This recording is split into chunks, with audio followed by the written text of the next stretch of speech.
Hey everybody, welcome. We'll play the movie in just a second. I just wanted to give you folks tuning in virtually a quick explanation of what to expect because I'm going to be doing this for the folks in the bite work, and I don't want you to get ahead of us, and also I just want you to understand. Um, so first of all, thank you very much for giving your time to take a look at this. It is a rough cut. I've been living in it for months now. I was on sabbatical this past spring, and so I've been in the thick of the edit and here locked in my basement for like 5 months. And I would say we're at somewhere like 80, 85% done is how I feel about it.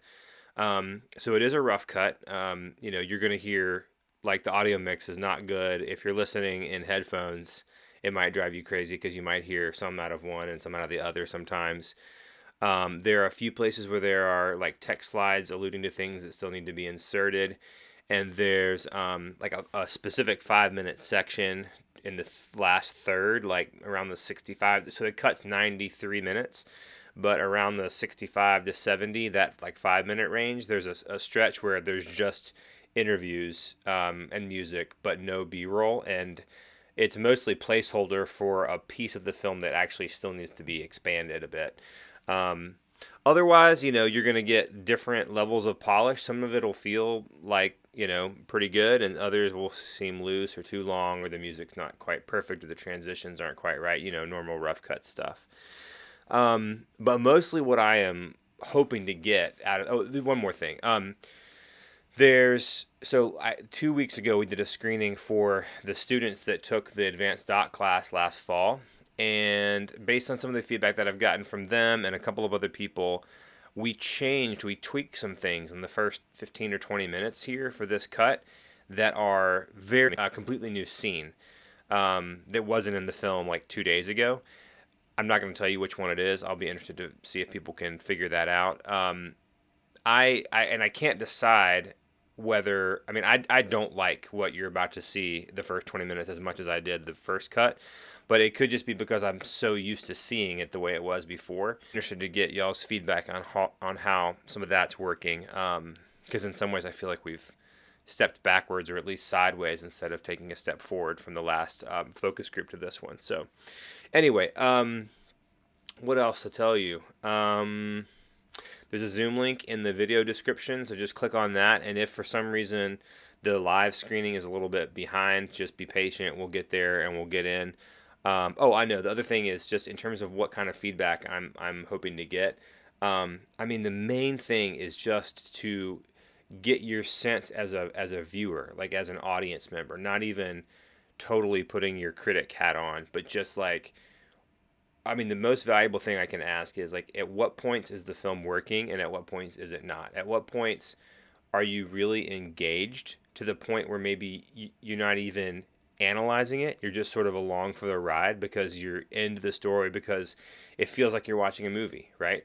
Like those are the moments I want to know when you felt that way. And then conversely, when were the times when you maybe felt disengaged, either because you were, confused or bored or whatever, or you felt like something was unnecessary or something like that. So when was it working? When was it not working? And then obviously we'll have a longer conversation about details, but that'll be the first question I ask, is like moments, specific moments where you were like, yeah, or like, not so sure. Okay, enough talking. We'll get to the show here. And once again, thank you so much, and can't wait to talk to y'all. See ya.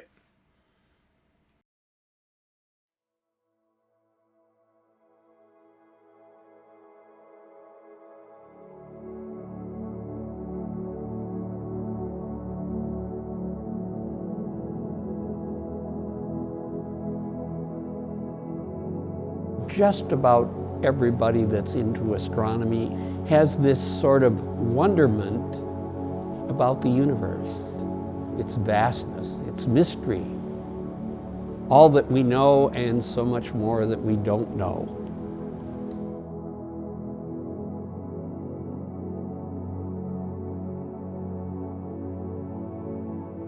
Everyone is fascinated with the cosmos. There are so many unknowns. We're really just bumbling in the dark.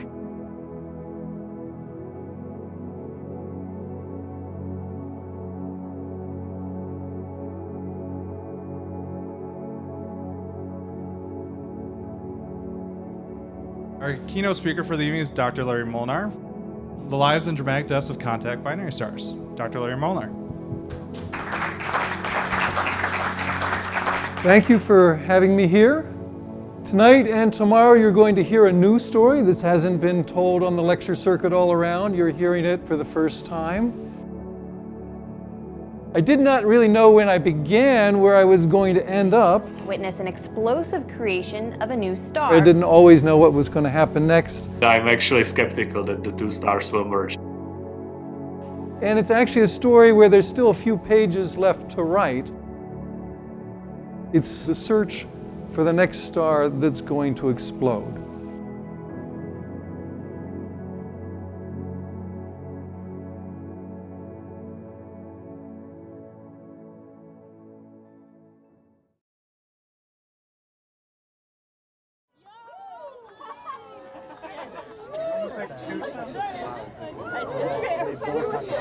Well, we're on the top of the science building right now on Calvin's campus, waiting to see a total lunar eclipse at the point of perigee. So that means that the media would call it a blood moon supermoon. So this is the point when the moon is at the closest point in its orbit to the Earth, while also being in the darkest part of the Earth's shadow.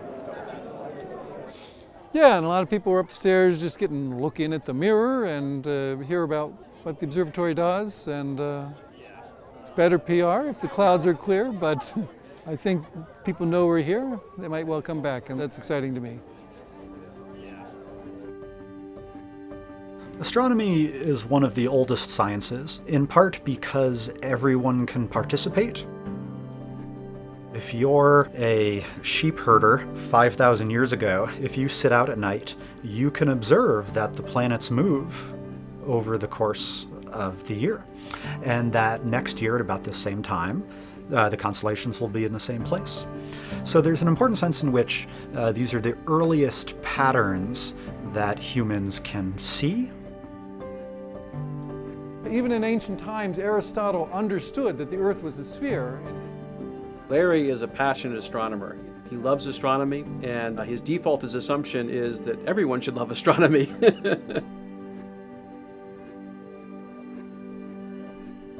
Sorry about the clouds. Everybody gets a free voucher to come and visit the observatory on another night. We are open Monday night through Thursday night when it's clear. We have so many good things you can see with this telescope. Just come back another night.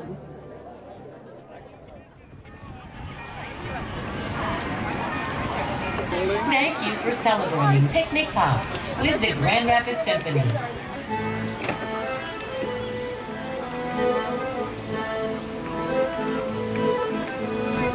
So you can get tickets in here. I'll just wait right here.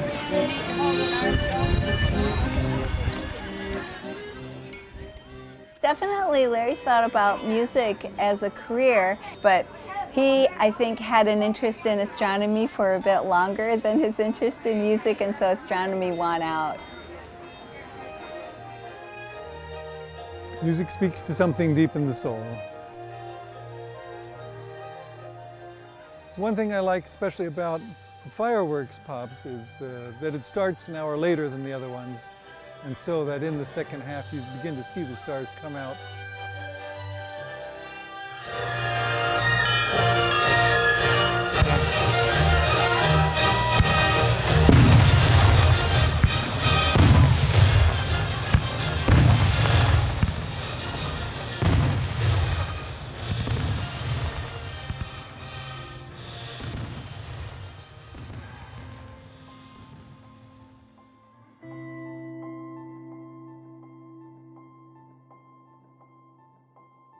There's 100 billion stars in our galaxy. Millions upon millions of stars out there that in the next 5 years are going to do nothing whatsoever. What's the chance of finding that one of the millions that are out there? It's much beyond a needle in a haystack. Needle at least looks different from the rest of the hay.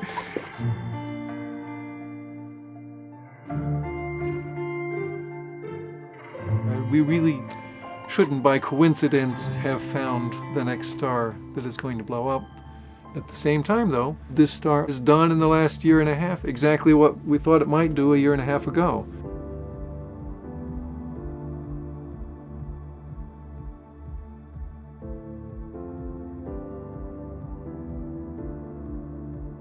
So the star that led to this prediction was actually first investigated by an undergraduate student.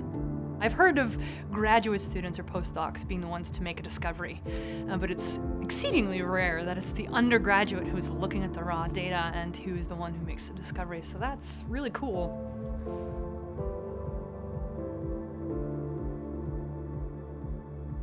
Daniel Venord. I was the original discoverer of the period change in KIC 9832227 and the student researcher who did most of the preliminary analysis on the system. I will say, I didn't actually discover the star itself. This star was originally identified as a variable star in a survey that I used for my PhD thesis at Michigan State. I was presenting a short talk on this particular star, and it was very fortuitous because at the time I was looking for experts in the field who could help me interpret what was going on with this very strange star. So I volunteered and said, I can figure that out. His interest and his alertness has actually started down a path which now has gone way beyond what he imagined at that moment.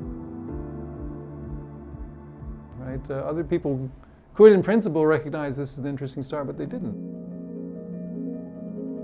We have this image of science that you see in the movies and in television and books, and it's sort of a eureka moment, right? You have the badly dressed scientist sitting in a dark room working on something by themselves, and then they make a discovery, and then they run out of the room and they say, I have discovered this thing, and then everyone now knows that to be true, and they believe it.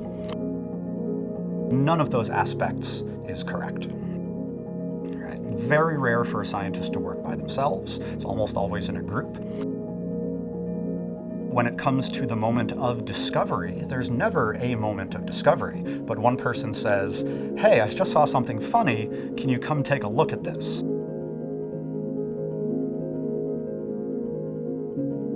This is a star that was changing its light, getting brighter and dimmer, brighter and dimmer. Every 11 hours, it would go brighter and dimmer twice. And the question is that because the star is really getting brighter and dimmer, that is, say it's a pulsing, something inherent to the star? Or is it an artifact of how we look at the star? Binary stars, as they orbit around each other, one star eclipses the other, and so it will look fainter for us, just as we see it at different phases of the orbit. What we were able to show is that indeed it is a binary star, but as we put all the data together, we came to a very striking pattern.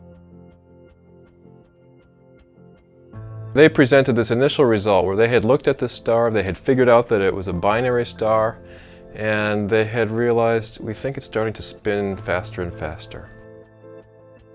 What does that mean? It means the stars actually have to be getting closer. Well, these stars are already so close they're nearly touching. How much closer can you get? They have to be pushed into each other. They have to begin to merge. That event can release as much energy as the sun would release in its entire lifetime. That's when it was hitting me, wow, this is just a few years away, nobody's ever seen anything of this kind. I raised my hand and pointed out to the students that this is important, people. What we're talking about is a prediction that a pair of stars are going to collide and essentially blow up. Nobody has ever been able to do that before. A lot of people know that things will blow up eventually, and they publish articles about it all the time. But my prediction is that this thing is going to become a red nova in 3 to 5 years from right now. That's an incredible needle in the haystack. It's sort of like 1 in 10 million stars would go through this in a human lifetime. It only happens when you're not looking. It only happens if you had a lifetime of 1 million years that you would be there to see it. The odds of it are very small. The odds that someone would be looking at the right stars at the right time.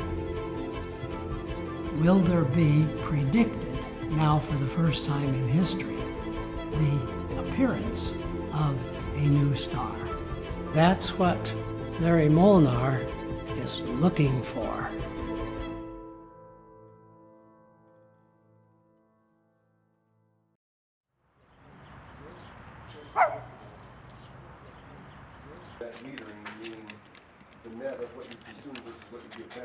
Generations of students have really liked Casey because he's just so friendly. He's almost 16. Oh my. Has this little bit of a cough here. You know, we run the telescope robotically overnight, and sometimes he'll wake up in the middle of the night, and then, because he woke me up, I'll catch that the dome had gotten stuck or something. So I give him credit for catching a few astronomical problems in the bud. You're a good boy. Yes, you are. There you are. Yes, she likes to go for a walk.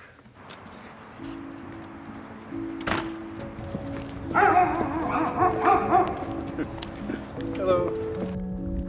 There's a good girl, yeah. There's a good girl. Got my tail up because this is my street. Merging stars are thought to happen about once every 10 years in our galaxy. So there must be one that's out there that's only a few years away from blowing up. It's a question of which one. In a sense, I guess the thought occurred to us 2 years ago that it was a possibility, but we didn't think of it seriously. In that first year, what we saw is it continued to get faster, and it's been keeping right on it. And that's where sort of the tension mounts, if you will. I still have to say, with one part of me, it just seems unlikely that it's going to explode, because statistics are, how do you know it's going to be this star? There's so many other stars it could be. But if it's not going to, it's teasing me. If it's not going to, why is it continuing to do exactly what I've predicted that it's going to do? Having realized that even if it isn't this one that goes off, that there is a star out there somewhere, the thought is we should look for it. People haven't spent much time on it because they've just assumed it's impossible. I think this is something you should be looking for. This is something that could be found. The idea of novae, the idea of stars that just blow up, get so much brighter, 10,000 times brighter than they were before, such that you see a star where you didn't see one before. That has historical significance for the very foundation of science and astronomy. Before the Renaissance, the European understanding of the cosmos was that, by definition, it did not change. Aristotle's science was the heavens are immutable. They go around and round in cycles, but never anything new, never anything missing. That worldview dominated for millennia. And then one day, this Danish astronomer, Tycho Brahe, walks outside, and as he tells the story, he looked up in the sky, and he knew the night sky so well that he could see that there was a new star in the sky. A nova, as it was called in Latin, new star. It was so bright that it could be seen at dusk when other stars were just beginning to come out. And that might not shock you, unless you had been deeply trained in this tradition that by definition the sky can never change. It indicated that the truths that had been handed down for generations were not necessarily final. It changed what seemed to be unchangeable. It was that one little dot that begins all the questioning about the nature of the cosmos. If a new star can appear, then what else might be true?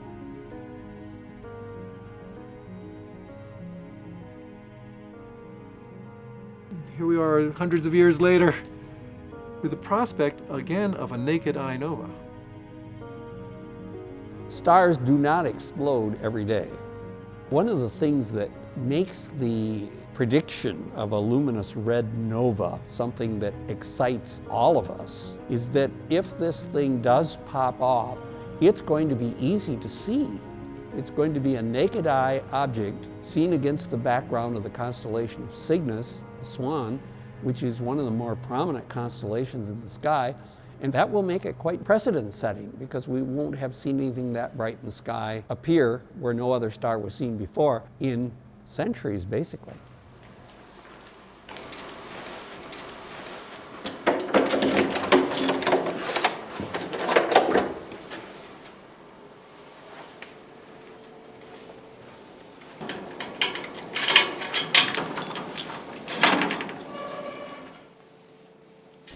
I did my graduate study at Harvard University, master's and doctoral degrees.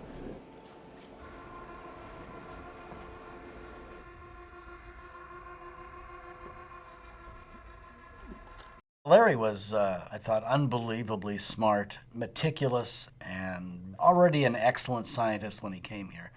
And it's sort of something I think you almost can't teach somebody, is how to be a really good scientist. Okay.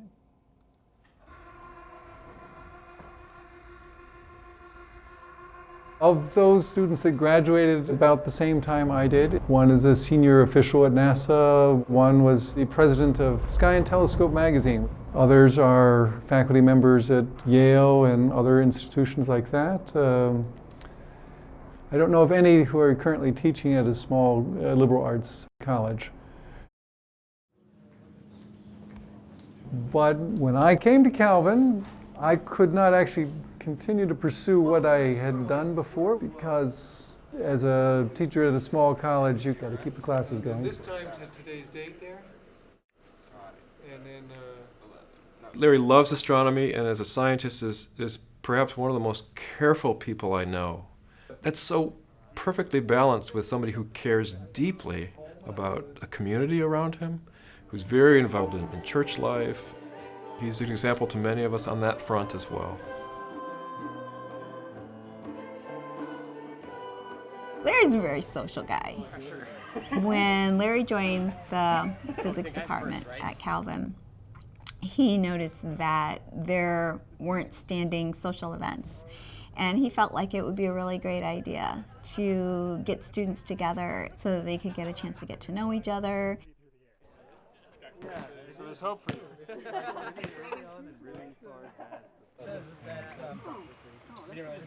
This is Matthew Jason Smolinski. He is 1 month old.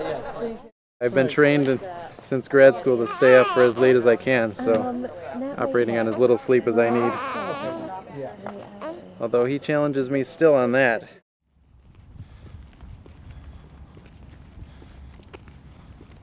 I like to get out and do this as often as I can. It was easier to do before we had kids. So at my previous job, I would go out. The observatory was up on a big hill outside of town, so up above the city lights and light pollution. So I would try to get up there probably once a month maybe and take some pictures. Yeah, look at that. You get away from the parking lot and it just opens right up.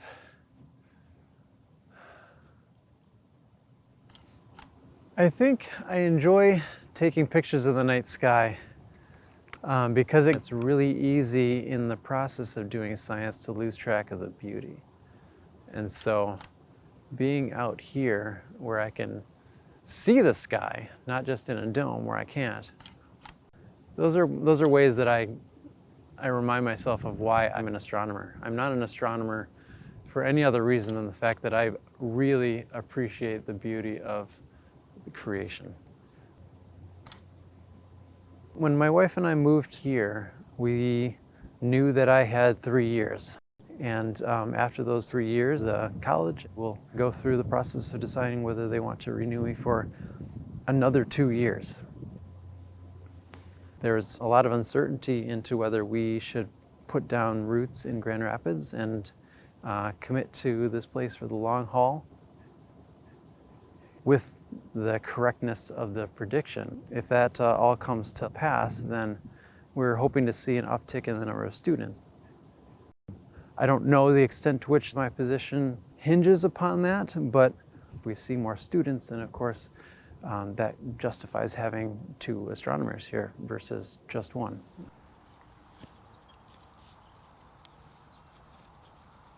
One of the satisfying things of having this facility here while you're in Grand Rapids is using the webcam, as he's doing right now, to look out the window as this dome opens and see a beautiful blue skies while it's raining and cold in Grand Rapids. Hello. Yeah.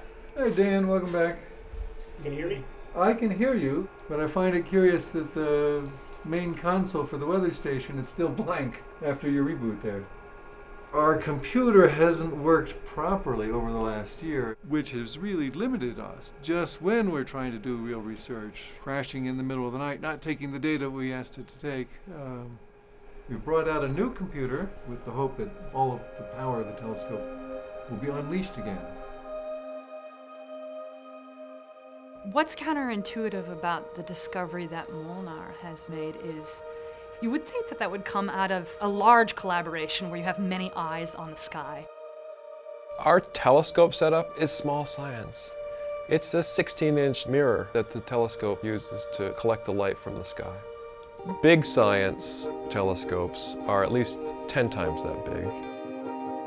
The field of astronomy has been leaping forward. A lot of the observatories now are looking at 8 meter, 10 meter, 12 meter, and in the future 25 meter, 30 meter, 40 meter telescopes, and these are the size of a small football stadium, basically. So yeah, on the one hand, it's going to be, who is this guy exactly? How is he coming up with this exciting discovery when we're not? But actually, you might consider it the opposite way. The large telescope, you never have much observing time on any one object. That means there's a whole class of questions they can't answer, questions that involve how things change over time. If we want to study exactly the kinds of things that may do something interesting and surprising in the future, you have to be able to give telescope time to it over and over again. There's only a handful of these giant research telescopes. You can't tie them up night after night, monitoring a star that may or may not erupt. How would an astronomer from a bigger institution have done the 18 months of follow-up observations we've done? We've done tens of thousands of images of this star since it first came to our attention. I don't know if other astronomers would have the freedom of mind even to sort of pause and say, what is this thing we've seen in the sky and what might this mean, what might it imply?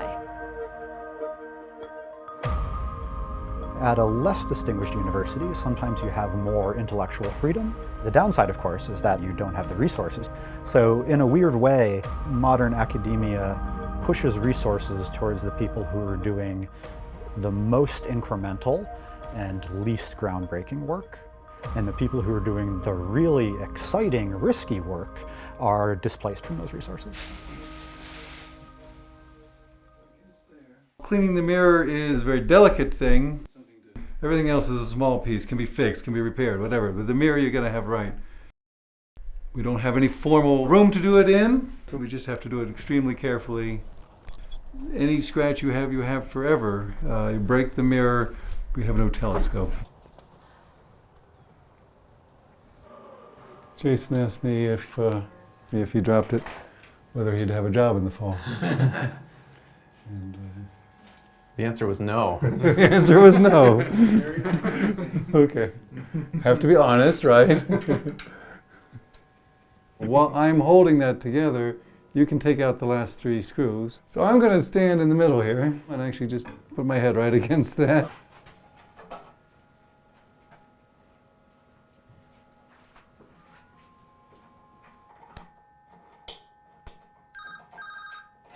Oh dear.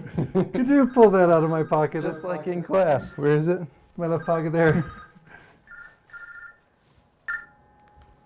Hello, Larry Molnar's phone. I think there's the romance of small science, making an important, in many ways fundamental scientific discovery and doing it at a small observatory rather than a big one that everyone has heard about, one of those famous ones that even non-scientists know about. Behind the romance of doing small science, however, is simply a lot of hard work and a lot of worry. Yes. My job is safe for now. You don't need big telescopes necessarily, but what you need is perseverance. And you also need curiosity, the ability to ask questions without a preconceived notion of what you're going to find. For good science to happen, you have to be open to whatever avenue the investigation is going to take you.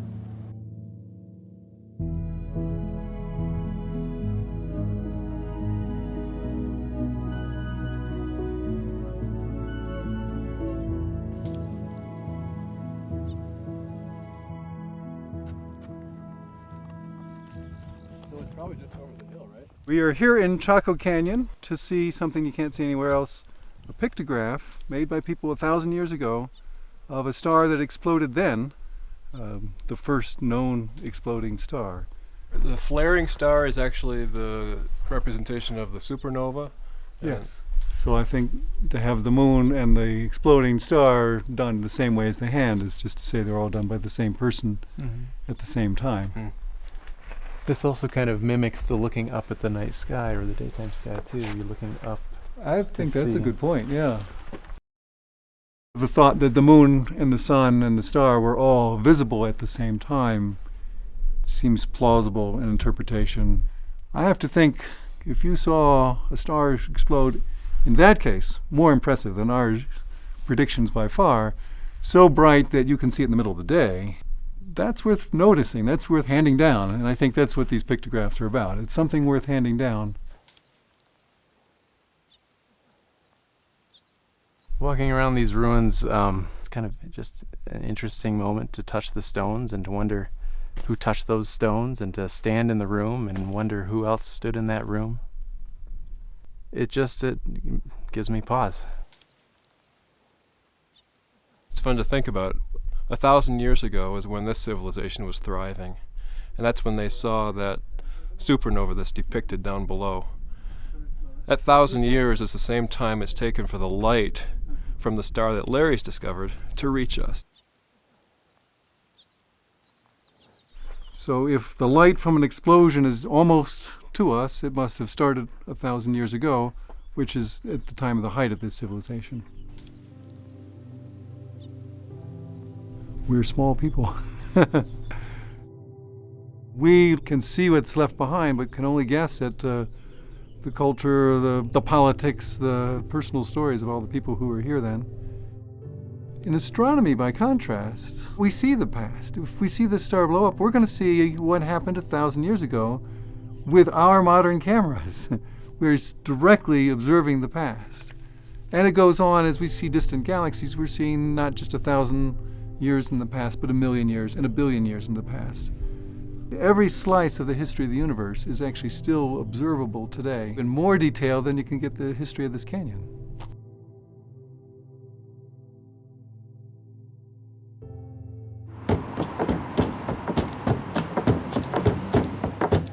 The American Astronomical Society is probably the largest meeting in the world each year of astronomers.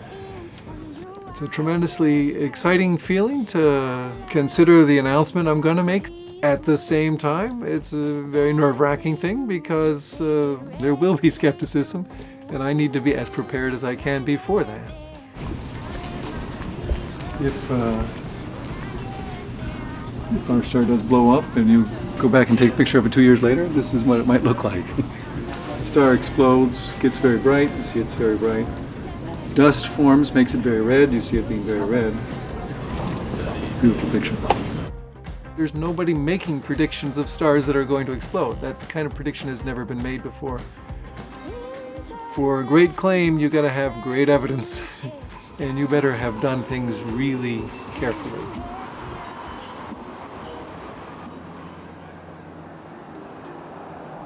Last Thursday, though, I came up with another hypothesis. There is another possibility. Merging star isn't the only card on the table.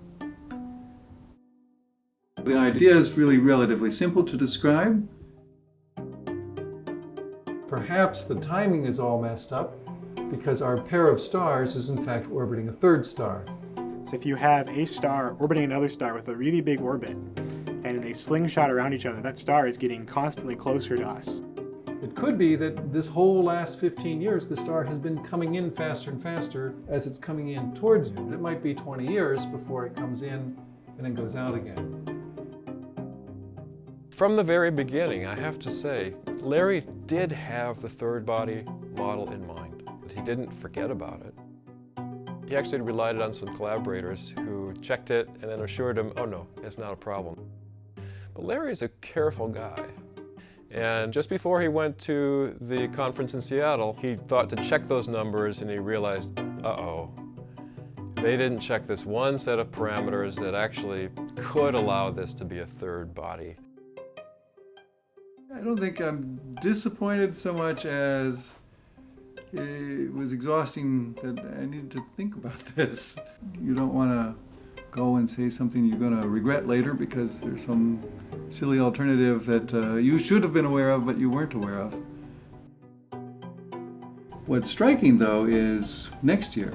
The two different predictions agree completely for the past. Next year, the third body model says it's going to turn around, start going back the other way, where it's been coming ever more steeply down this slope. The merger, spiral in, blow up model says, no, it's just going to keep going down and down. So we don't know today what's going to happen. That means we will know. We will know very soon, next summer when we have this chance to observe it. Did it go this way or did it go that way? It certainly made us come to an agreement that we're not going to do the press conference, that is too soon to make that kind of a statement. So unfortunate having asked to have a press conference and having gotten them to agree that this would be exciting to have to then go back and say, well, I think it's premature. Science is very rarely 100% certain. The initial results are often tantalizing, but not conclusive. It is really chasing particular ideas as far as they'll go and having faith in your own intuitions about what are good questions and what are not good questions. People think of science as this big pile of facts. They are literally given a book and say, this is science.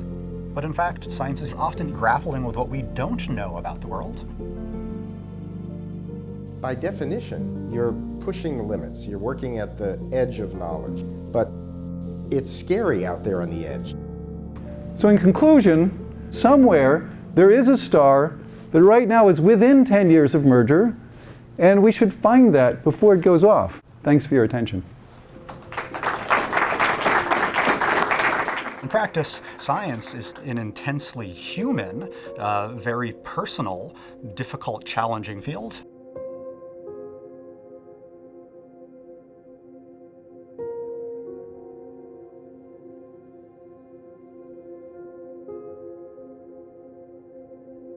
After Harvard, Larry was invited to go to the University of Iowa and to be a part of the physics department there.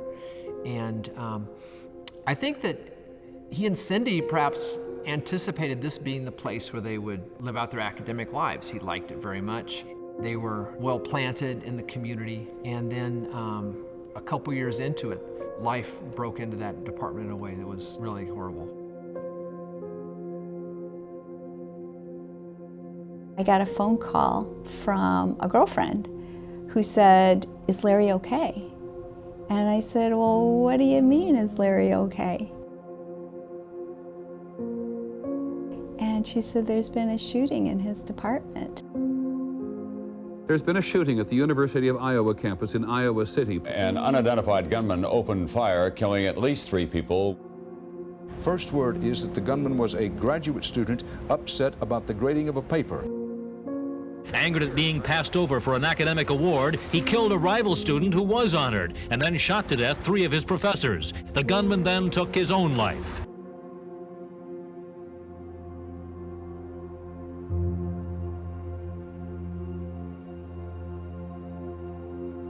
Gang Lu was an extremely bright guy.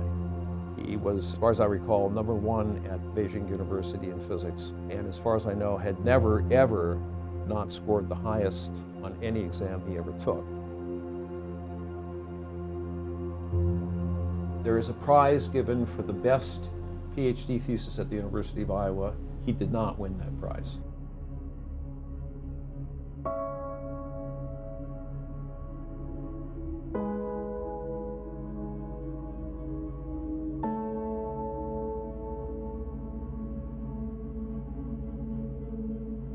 In the time following the shooting,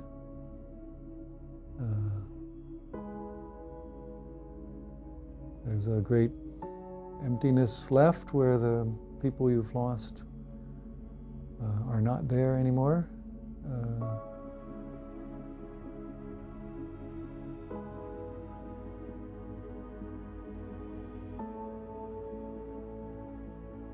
I just remember him being heartbroken by the whole thing. And that was just a devastating thing for that whole community.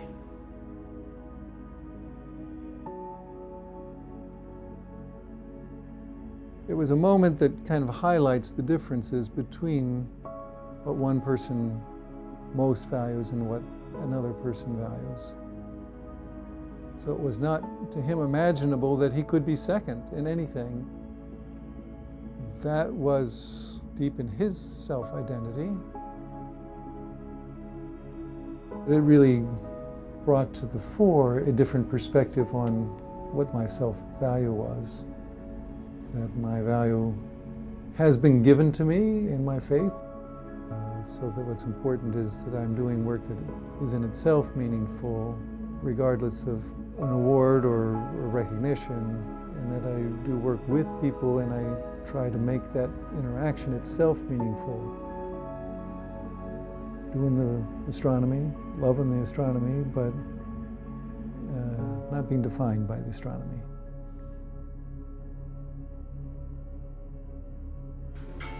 When turkey comes out, you want to let it sit, absorb back all that great juice. The way you know it's sound moment on this use your hand when you're carving it. And to pierce it where more than natural juices will come spilling and pouring. So it's Thanksgiving, just drove in from New York to visit my parents for a day or two.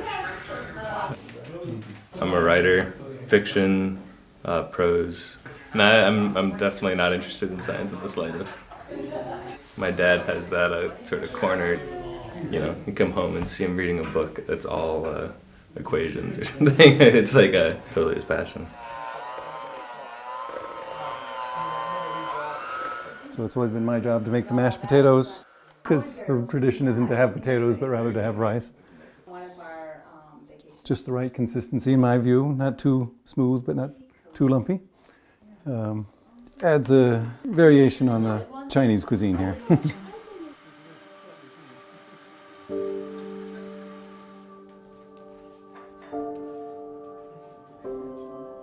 It's been accepted for a long time that what are sometimes called non-scientific factors have an important role on the way science develops and changes over time.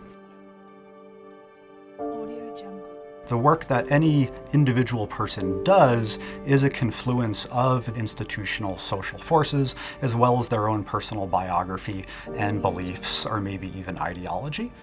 Shall I give thanks for all? Yes. Heavenly Father, we thank you for this day when we all can gather together. When I first met Larry, didn't really know his background. I didn't know, for example, that he was deeply religious.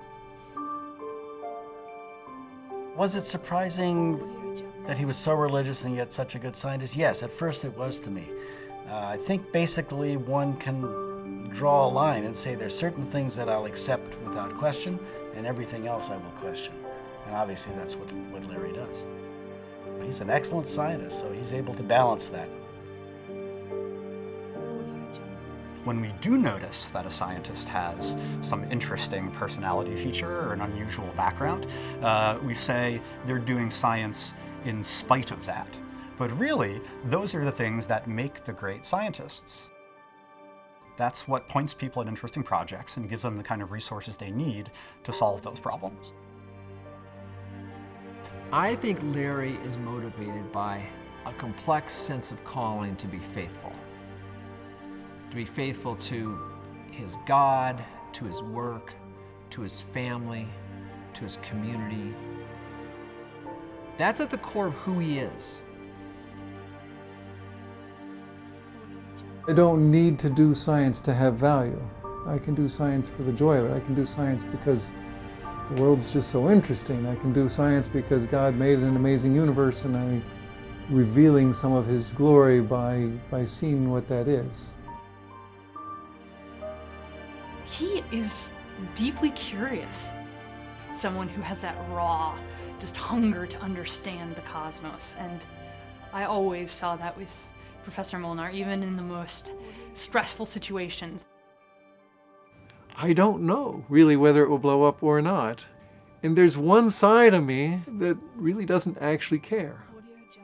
What I want to know is the truth. What is this star about?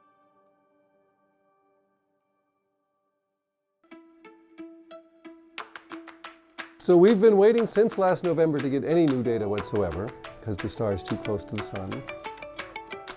When exactly you kick off the new season depends on the moon and the clouds and your busyness. Dan Van Noord, my first student on this project, having graduated in December, is now working full-time for Optech Incorporated. And then this summer I have a new student, Kara, actually specifically transferred to Calvin so that she could work with me. A lot of profs use research students as sort of grunt work, and they send you to do this or that or fill in numbers without really explaining to you what you're doing. Whereas I found Professor Molnar is very big on explaining the theory of what's going on and why it matters, which is really unique and special. So what we're looking at right now is my extracting from images of the night sky a real record of brightness versus time. I can click and see what the image looks like there. That's what beautiful data look like. Nice small stars, black sky, easy to measure. Or I can click on one of these noisy things and I see that's a cloud wandering by. And so I'm going to have to edit out the clouds that came by and make use of what remains. I am excited to finally see what is happening now since November. The predictions we're making are that the timing is going to show it to continue to speed up if it's heading towards merger, or eventually turn around and start slowing down if there's a third body. But how do you know when it has failed to slow down? How long do you have to wait?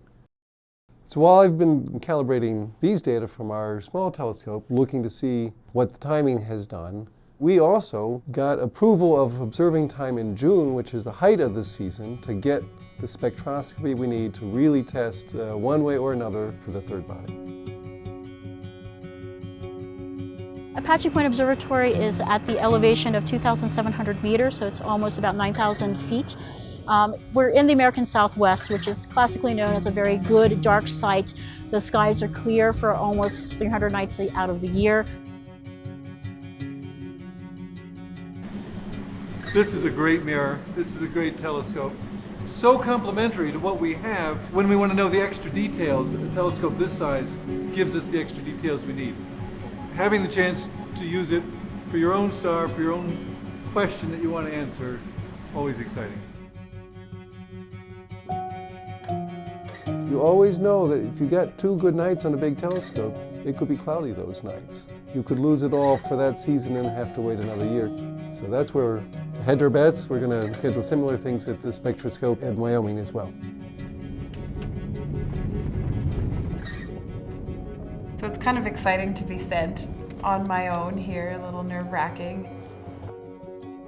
We bring in 500 or 600 graduates from all over the country every summer, and we're delighted to have Kara from Calvin College as part of this collection of summer students. It's one of life's pleasant ironies that we're able to host a student of my former advisor. A large part of where I am in my career is thanks to the experience I was able to have with Dr. Molnar and have him teach me how to be an astronomer. That's what we want to do for Kara now. I hope we'll get good data. The weather forecast is looking pretty good, and I'll be excited to see what the spectra results show as far as if it's going to be a merger or if it's the third body just messing with us.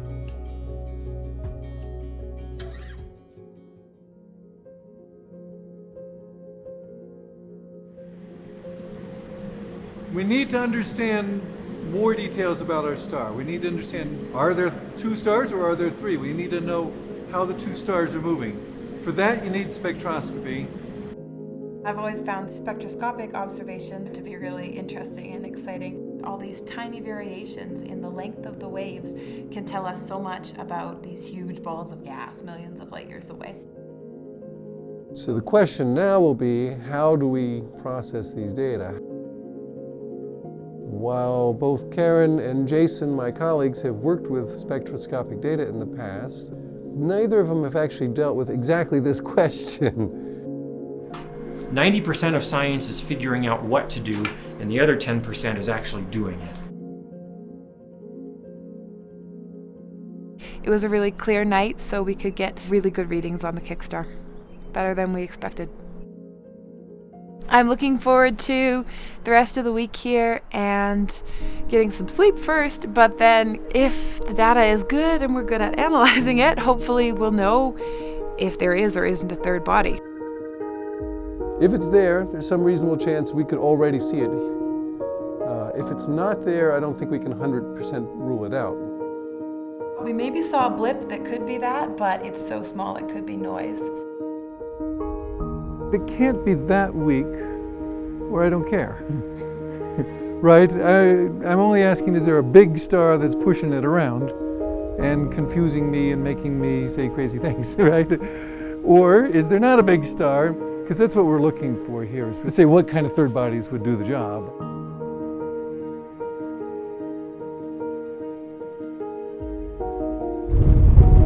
I guess you never know in science if you'll get the answer you're expecting or something wholly unexpected, and that's the fun part of science. And the fun part of the universe is that there's just a lot we don't know yet.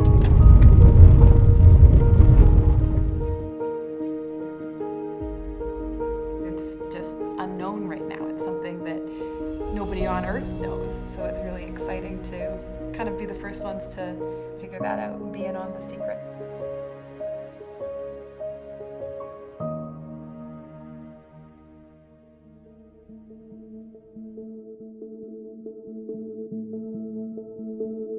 By the end of the 16th century, what was actually being seen in the sky did not match up with what they were supposed to be seeing.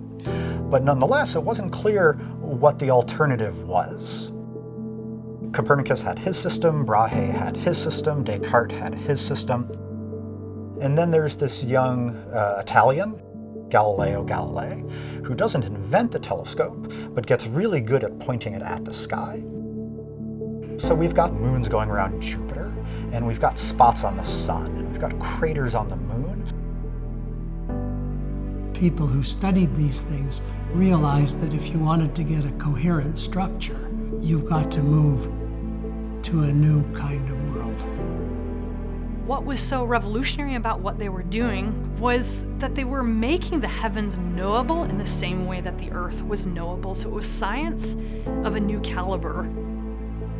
It was a science that said our intellectual abilities as humans can be applied to things beyond our control, like the heavenly bodies. Instead of being other, they became a part of the story of who we are.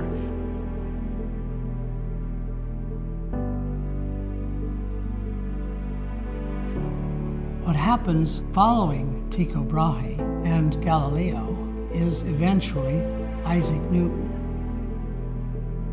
It is Newton's view of God as infinite and indivisible that influences his understanding of the cosmos and of space and time and gravitation, and influences his perspective that this is a domain that we as intellectual creatures made in the image of God, that's open to us for investigation.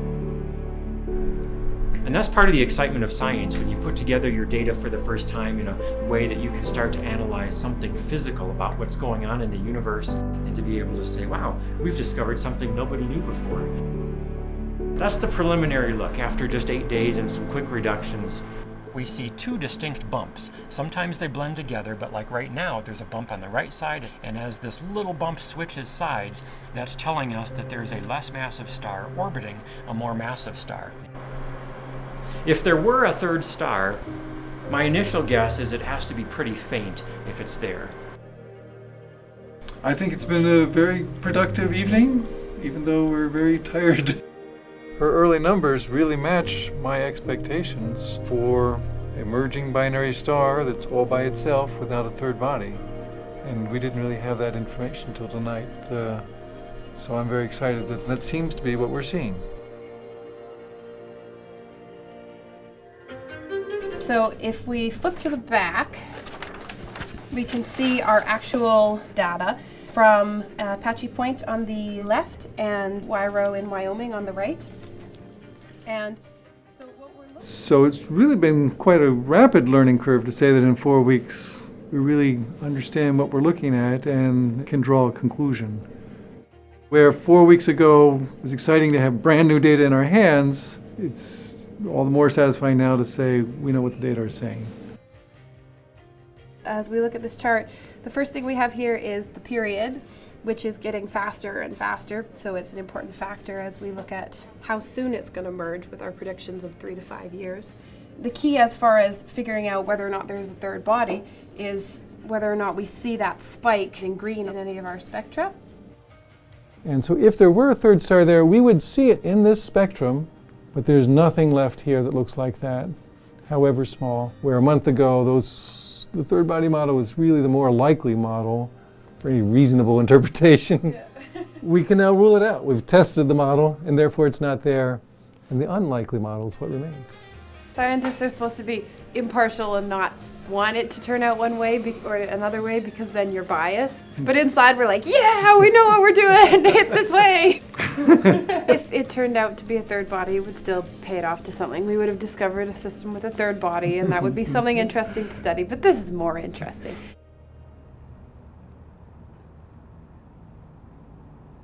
Oh, you got a pan of bread. I bet the boat on my this. You're going to make bread out of ice cream?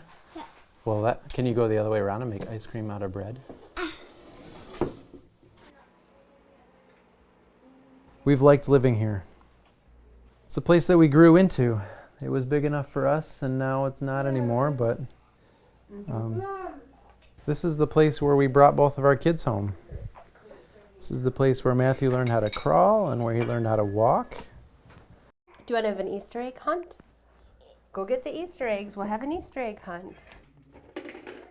Okay, now you can count to 10. 1, 2. Yeah, when we started this project, we were just a family of 2, and time has just flown, and now we're a family of 4. 6. No peeking. We have Matthew at 2.5 years old already, and Elizabeth at just a couple of months old. 10. Ready or not, here you come. As this project continues, and eventually when we find out the result, Matthew will be 6, 7 years old. He is growing so fast. This timeline has moved so fast. Another. But you're going to be old enough to see it and understand what we're talking about.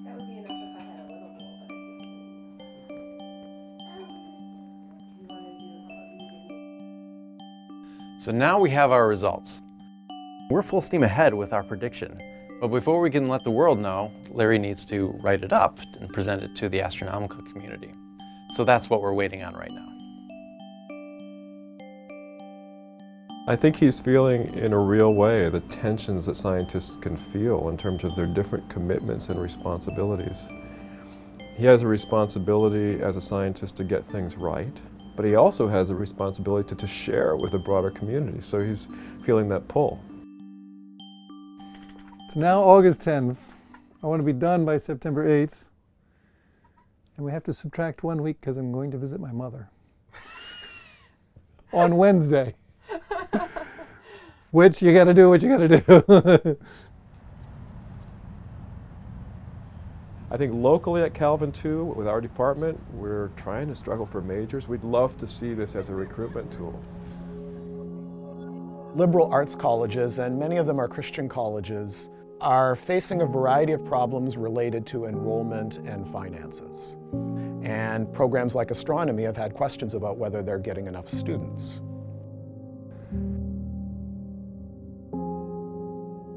Our purpose is to share God's universe, which I always think is just a really cool purpose to have. We want all the students who aren't in astronomy classes just to come and have a good time here and see that there's something interesting, maybe take an astronomy class later.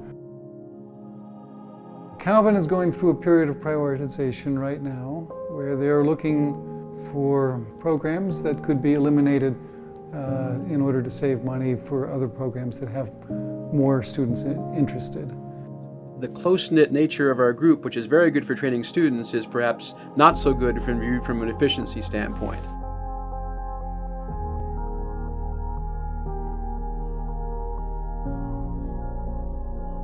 The lower constellation here, which is supposed to be an eagle, and that's one of those ones where you got to figure, if you're a Greek and it's late at night and you've had some ouzo and you're watching your sheep, yeah, maybe there's an eagle there, but I don't see it.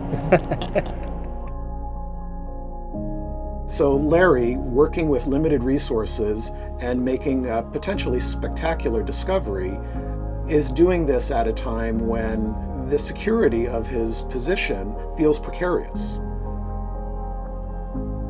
But also, the stakes are pretty high for young faculty members like Jason. So I think that's where I am right now, is to some extent my job security depends on students continuing to come here.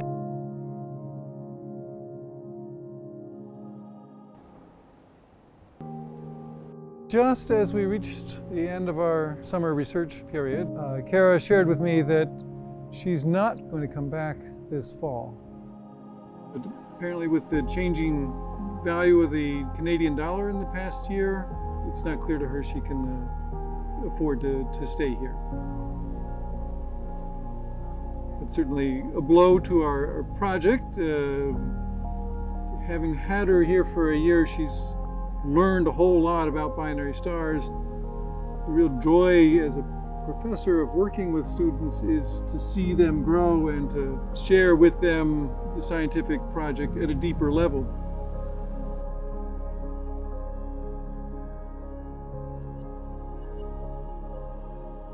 Kara and Larry were a good team. They're productive. And when you lose a productive collaborator, you're going to slow down. It's going to be a setback for them. Well, we made huge progress this summer. And then I ground to a halt for 4 months. That paper still isn't out. I had to recalculate a few things as well, just to make sure it's really fully and properly done. The good news this month, January 2016, I've released time from the college to finish my paper. It's an incredibly busy semester, so intense that I haven't made any progress on my paper. So here we are, a year after that trip to New Mexico. Larry still hasn't produced the paper. He's under a lot of pressure. He's got a lot of teaching responsibilities. He's a perfectionist when it comes to writing. So I understand it, but still, the clock is ticking, and we really would like to get this out there. It's a joke in the physics department that it's taking him forever to write his paper. It's kind of like he's the captain of a ship having us do all these random jobs just to keep us busy until he's ready for it. Well, it's now August 11th. I've spent my entire summer trying to finish the draft of my paper. So, scientific advice from my Chinese fortune cookie manufacturer. Time is precious, but truth is more precious than time. I've been a little slow getting my paper done. So this is my comment to my department chair, to just be patient. We'll get this at the right time.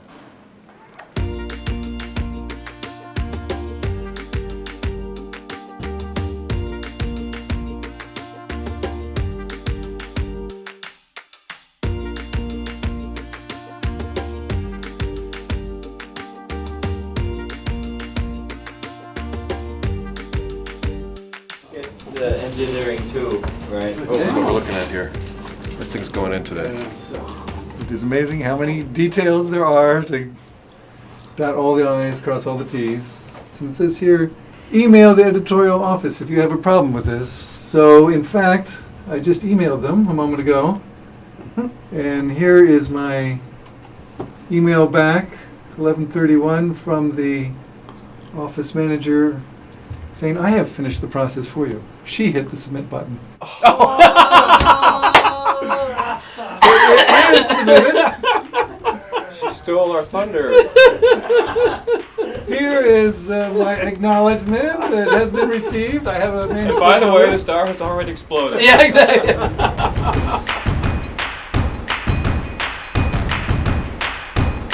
Welcome to our Friday morning briefing here at the 229th meeting of the American Astronomical Society. So in case this is your first press conference at the AAS, I'm going to introduce the topic and the speakers, and then we'll start on the left, go to the right.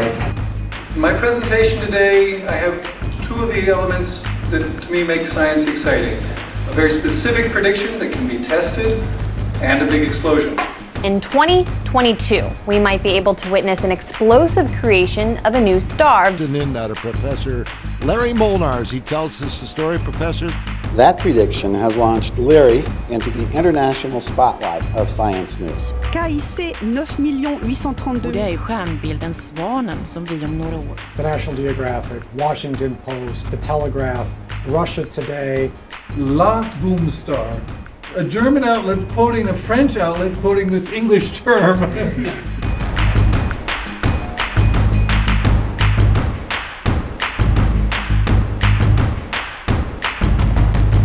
I have to say, I'm not surprised at all. I saw this coming years ago at that seminar when you first announced it. I said, yes. This is going to be huge.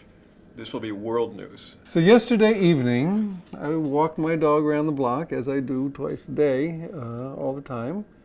And 3/4 way around the block, a man came out down his driveway, who I've never spoken to before, and said, "Are you Larry?" And Where it gets around. told me really cool coverage. So I am literally being stopped on the street there. People around campus who I don't recognize are saying cool on the coverage. People at church who I don't recognize are saying the same. So I had a break in the middle of my class. I came out into the hallway and Evan was like, he made the announcement in the press release and they're all picking it up. I'm pleased with what they're saying. They're not saying, oh, he doesn't realize it's obviously such and such. No, they're saying a plausible case has been made. It's not a sure thing. And that's good. Yeah.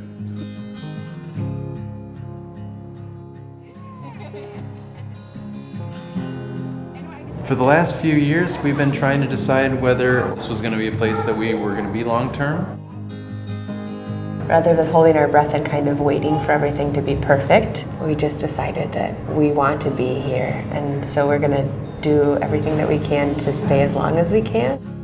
We like this place, this area, Calvin, this community well enough that we want it to be home.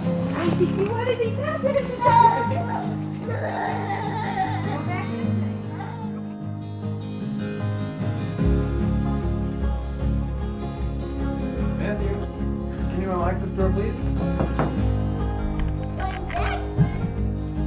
I think things went pretty well. We looked at 5 houses and we might have found the one that we like, which is the one that we're standing in.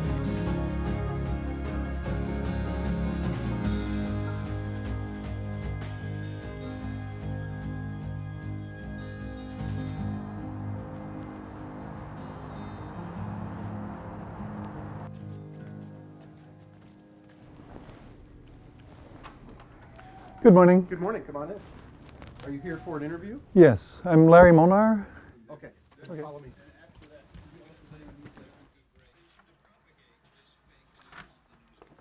Well, I think I get nervous to begin with, yes. They looked at that nonsense that was released by maybe the intelligence agencies. Who knows? But maybe the intelligence agencies, which would be a tremendous blow. Just a little focus on something else here.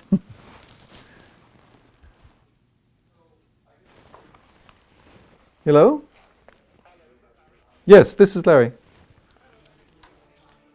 What we're following and have been following the last 4 years is a close pair of stars, binary stars, that seem to be spiraling in together. Now, you've been quite vague about when this happens. How much information do you have so far, and how much more information do you think you can get as we get closer to this? Well, yes, I could be wrong. We'll see that very soon, and if I'm wrong, I'm going to be very publicly wrong. Right, so Larry's been starting to get some pushback from the astronomical community. And one of the people who's been registering objections is this guy, Thailenda. The main reason for which I am rather skeptical is that it was found in a very small sample of stars. There is a Polish proverb, searching for a needle in a haystack. So the interesting thing about Thailenda's criticism is that a lot of Thailenda's work is what Larry based his work on. So it's kind of important that Thailenda acknowledges that you have a legitimate project. Yeah, I admit that I'm actually skeptical that the two stars will merge. I still think that there are other explanations for what is observed that are potentially more likely. When I first heard about Dr. Molnar's research, I was skeptical. I appreciate that the team is also very cautious.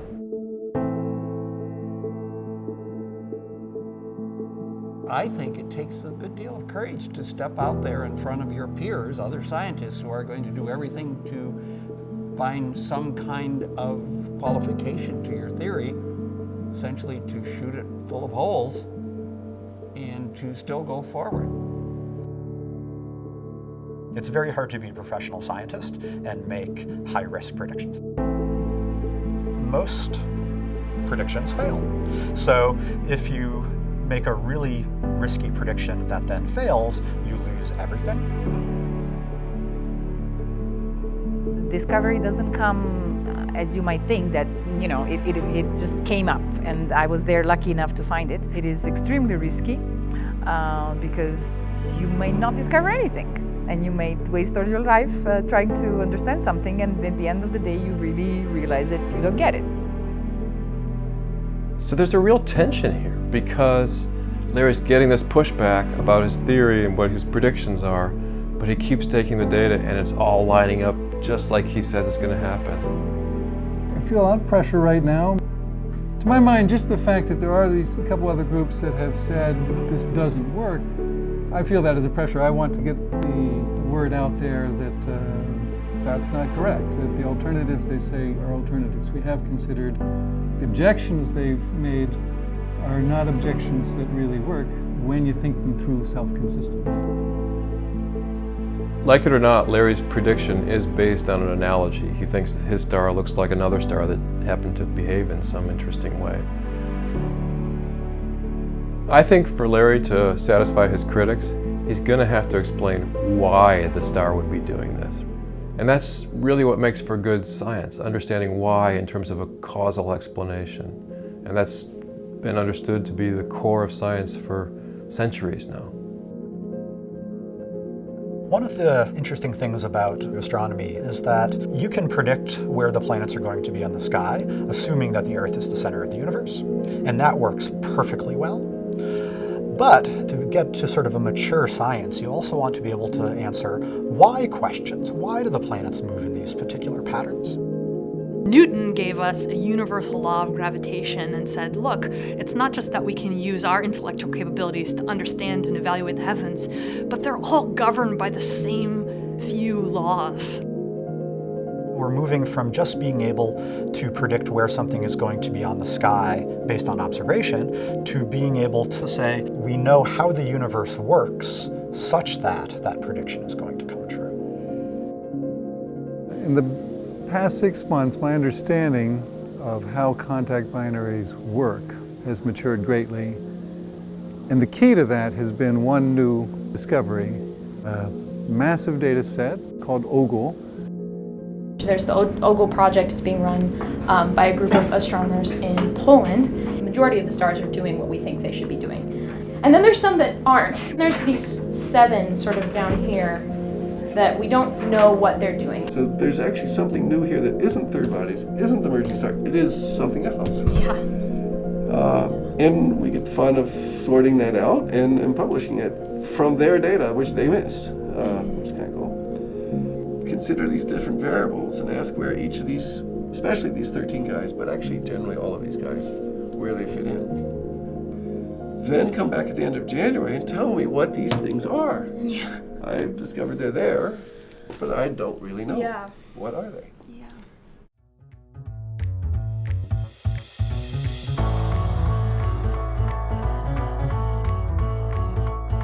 It is August 21st, 2017. The rare total solar eclipse. The moon will block anywhere from 50 to 90% of the sun. The first time the lower 48 has seen a total solar eclipse since 1918.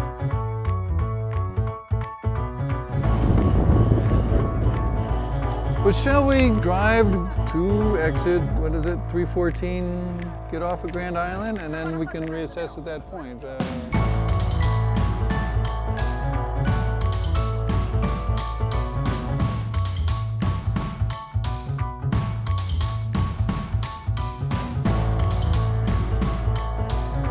It is now 12:38 Central Daylight Time. We are in Grand Island, Nebraska, very close to the center line of the totality and 20 minutes away from totality itself. Team Moon, Team Sun, anybody else? I brought a lot of crafts because Larry said this was supposed to be a party. Larry was my professor at Kelvin. I was a political science major, philosophy minor, and I ended up actually being his TA, teacher's assistant, the next year. And you might say, well, why would you be an astronomy TA if you're in political science? And then he said one of the nicest things anybody's ever said to me, which was, I can teach you the math, but you have passion, and I can't give someone that passion. As soon as that disappears, then we're going to get to see the corona. Corona. Did your mom tell you what a corona is? Yeah. It's going to be pretty. Big, fluffy thing all around the sun.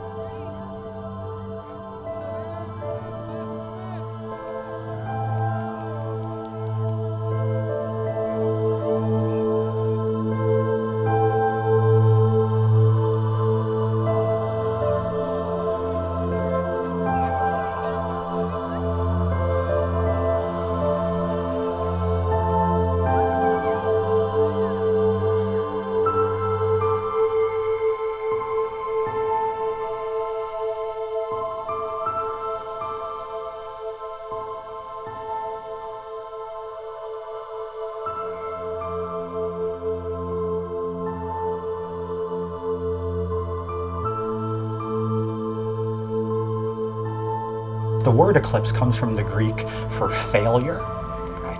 The sun has failed. It is awesome in the traditional sense of awe, of being bigger than you, of indicating that there is a larger force at work that you are just witnessing a tiny part of.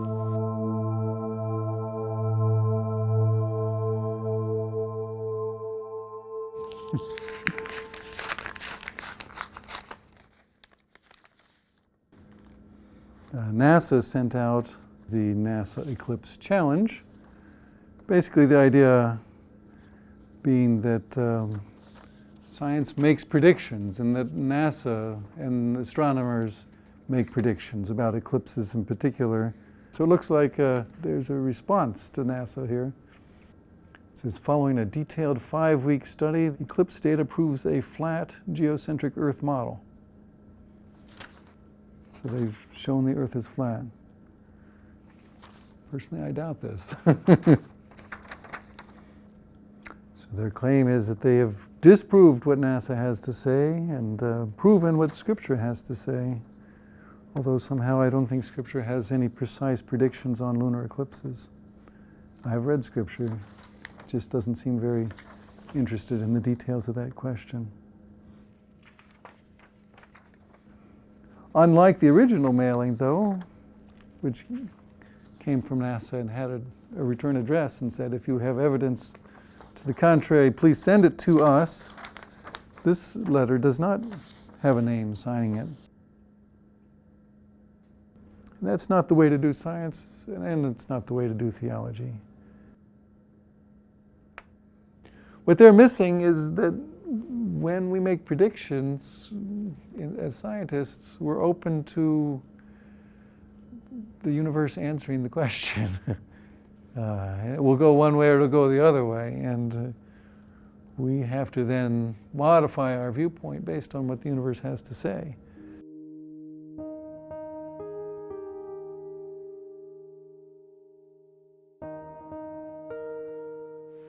So I have not always known that I wanted to be an astronomer. So I didn't grow up in a wealthy family necessarily. So I didn't really have a chance to go to college right after high school. I actually joined the Marine Corps. And it was actually while I was in Afghanistan that I saw the lunar eclipse when I was out there in 2011. And then I saw the lunar eclipse again 6 months later. And something kind of clicked in my head of, yeah, this is something worth pursuing. This is something I want to do.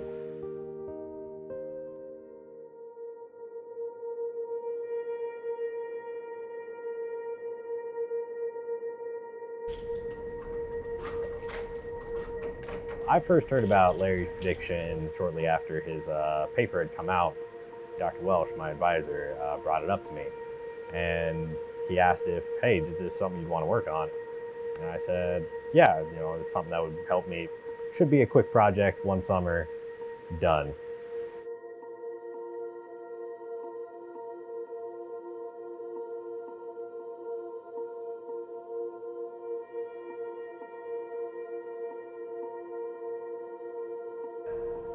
Because it was such an interesting project, that lured us in and said, let's see if we can make it a little bit better. We can grab this data that Larry didn't have access to and see if it helps. If we could get a better idea of when they were going to merge and outburst, then we would know when to point our telescopes up there and look for this explosion. So we were pretty excited for this to happen. But much to our surprise, when we got the Vulcan data, it didn't fit, it didn't work.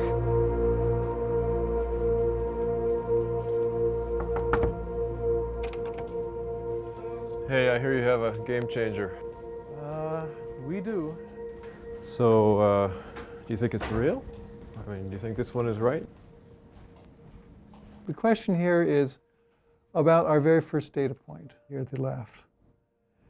They don't place it there, they place it an hour later.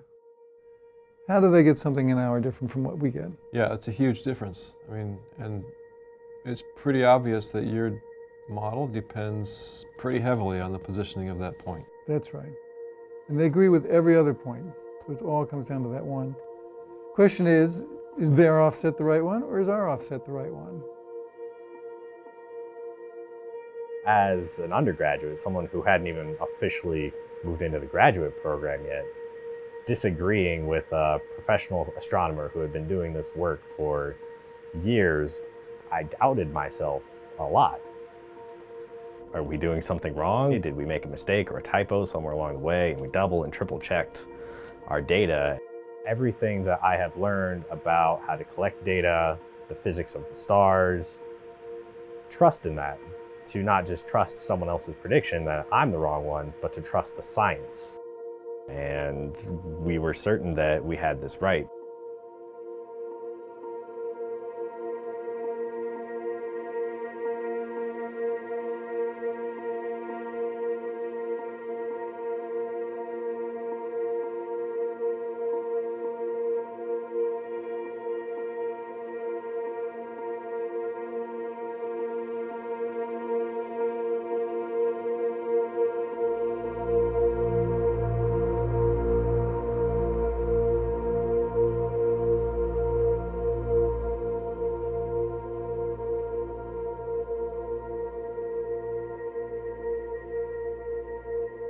Turns out the time we used would have the star below the horizon.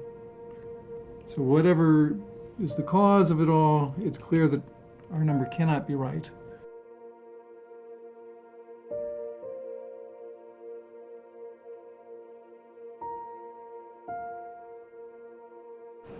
Okay. So it seems pretty clear that you're going to want to have a go-to statement to refer people to when people ask. Absolutely. And that'll, yeah, and to think that through a little bit. You can be as careful as you want, but Implicit in every scientific prediction is, Right. is the conditional statement, assuming our data are reliable. Yeah. Right. Right? It's always there as a qualifier. Yeah. That point, for whatever reason, whoever's fault it might be, that point turned out not to be reliable, which undid the whole prediction. You all recall what we said 2 weeks ago. We had update on the timing, which looked really good. We had update on other stars now, which seemed promising. The Monday following that presentation, I received a manuscript from the journal editor of the Astrophysical Journal. Bottom line is, therefore, the time we used can't be the correct time. The half day off has to be the correct time. The premise for what's unique about this star is gone. The prediction made by this data point just has randomly followed what we predicted for the last 5 years, but for no good reason other than to lead us astray.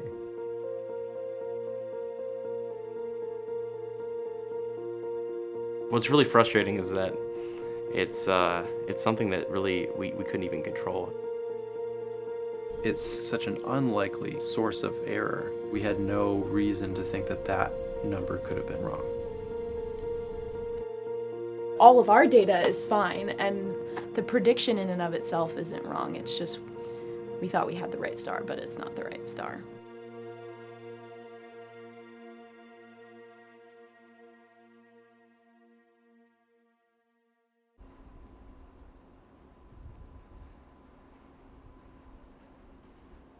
We're going to the annual meeting of the Michigan Space Grant Consortium, where we'll be presenting our final word on our Kickstar. And I guess it'll be the first public venue to hear us speak on the end of that, but also exciting new prospects for the future. So, since the basis of our model has changed, our prediction is no longer founded. While it's disappointing that there won't be a major explosion in the next few years, we have a second story that we're very excited about. Yeah, so now we're going to begin the new story. During our research, we studied the Opal survey of about 1 million stars, and we found 7 out of 1 million in this survey with a rare long period and a large negative period derivative. And so our question It was important to me that we get a really good, clear message this morning as we're sort of wrapping up that stage of it's not the Kickstar that's going to blow up, but that we had a second story where we really feel we are understanding the whole process now. Our surveys, and maybe we might even find the next stage 3 object. You know, we all had hopes for a great demonstration of the predictive power of physical science. So I was deflated in the sense of the excitement of the expectation. It was in my calendar. You know, watch out for the press release, watch out for the observation. And yet, this is a terrific example of how science works and how science is supposed to work. I'm glad to answer that, and I think your readers will be interested to know what's the update, since they're wondering what's happening. This is how science is supposed to work, that it is self-correcting. If there's an error, we will find it and know when we're wrong. It's a disappointment, but the way that it has been discussed and handled and processed has been a huge testament to what science should be, in terms of it's motivated by a genuine desire to understand the universe and how it works. And that's one thing that inspires me about Molnar.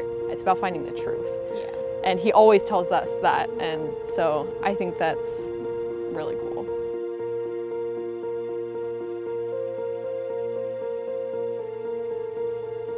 I think my attitude on the Kickstar is it's part of the process, and you make a prediction and sometimes it's wrong, and you can't let it crush you. Yeah. One little wrong prediction, if you let that crush you, you'd be done with science.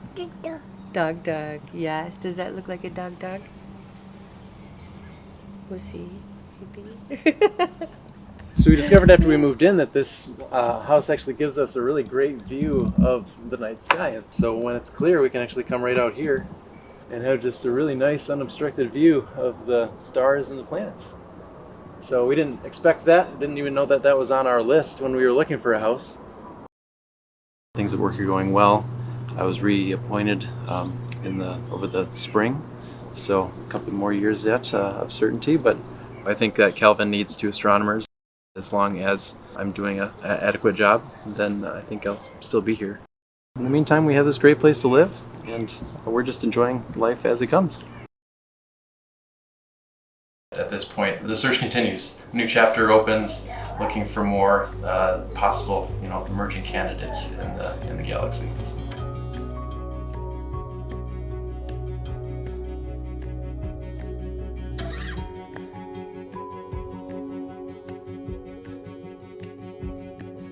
These 7 guys are much further away, so if we're going to follow this story, we got to follow these stars. And that means following them south. And that gives us Chile. High in elevation means you're above all the things that block your clear view of the sky. And particularly, it's one of the nicest places on Earth to see the center of our galaxy, to see the heart of what's going on in our galaxy straight overhead.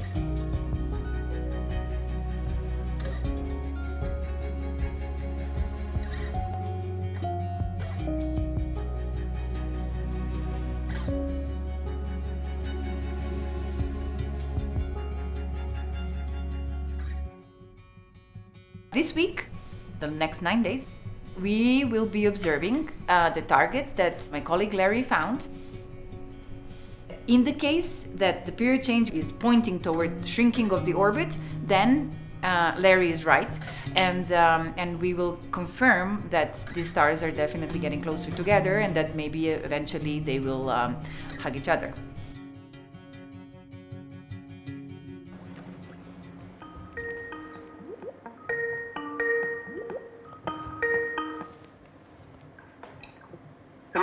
Hello? Oh, very good. How are you? Doing well. Yourself? Doing excellent. I think this is actually really good that our targets are not at the beginning of a night, because then we can tune our observing strategy to get the best outcome. I hope we're not going to have any problems and that we're going to discover something. Okay. Well, I'm very excited.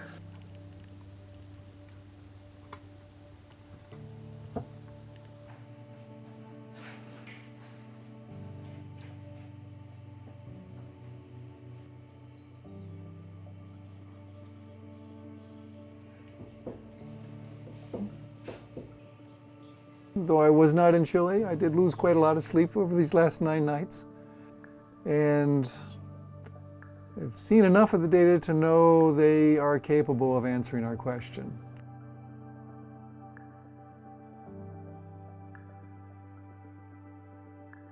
In seeing this group, I am seeing what I wanted to see, which is to say, what drives you to the death spiral. These guys are on their way there.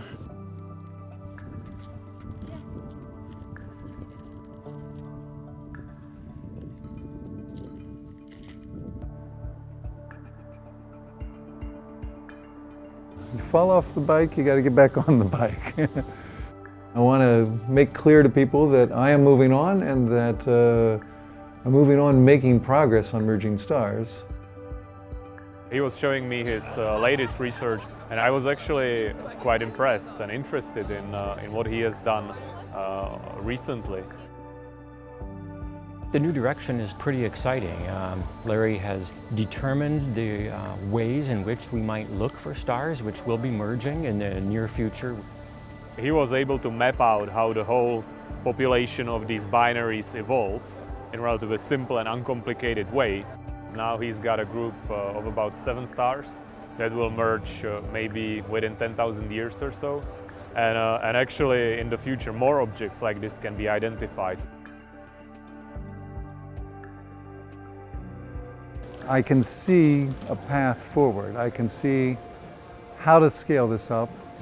It's probably going to take 10 years to actually achieve, but at that point we should be back where we were 2 years ago with the candidate that's going to merge, except we'll know that it is indeed going to merge.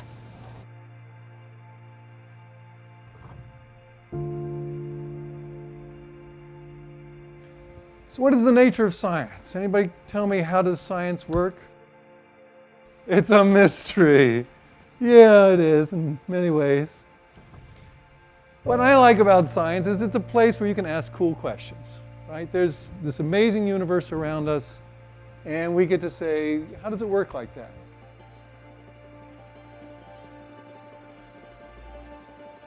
A failure in science is a failure to relinquish an idea in the face of facts that contradict it. Science succeeds by getting closer and closer to the truth of what's actually happening in the real world. There's a necessary epistemic humility, a humility about what we can know and the limitations of human knowledge and human investigation.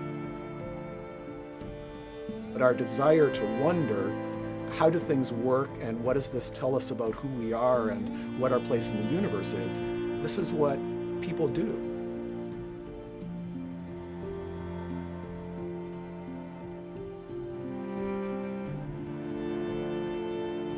Do I think other people are catching on that I'm making progress? Not yet. But in a sense, that's part of the excitement as well. In the next decade, I should have the prediction of the next one that will blow up. It may not be as near, may not be as exciting, but to actually eventually get back to, can I predict the next one that will blow up? That is my long-term goal still. Harder to get there, but more sure.